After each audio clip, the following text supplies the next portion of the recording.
পররাষ্ট্রমন্ত্রী ডক্টর হাসান মাহমুদ বলেছেন, দেশের উন্নয়ন ও অর্থনৈতিক অগ্রযাত্রার স্বার্থে কানেক্টিভিটি বাড়ানোর উদ্যোগ নিয়েছে সরকার। ভারতের সাথে কোনো চুক্তি হয়নি, কেবল কয়েকটি সমঝোতা স্মারক সই হয়েছে, কিন্তু এ নিয়ে বিভ্রান্তি ছড়াচ্ছে বিএনপি।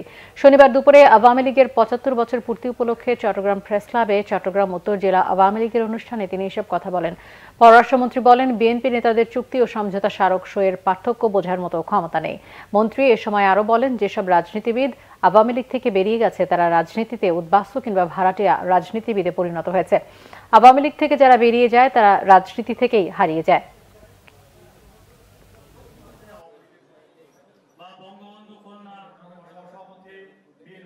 বিএনপি নেতারা দিকে হরহামেশা বলে যাচ্ছে যে চুক্তি স্বাক্ষরিত হয়েছে। বিএনপি নেতারা তো শিক্ষিত। ফখরুল ইসলাম আলমগীর সাহেব নাকি ঢাকা কলেজে পড়াতেন। মঈন খান তিনিও শিক্ষিত। আরো বেশ কয়েকজন শিক্ষিত মানুষ এখন অশিক্ষিতের মতো কেন কথা বলছেন সেটি আমার বোধগম্য নয়। চুক্তি আর সমঝোতা স্মারকের মধ্যে কেন পার্থক্য বুঝতে পারছেন না সেটি আমার বোধগম্য নয়।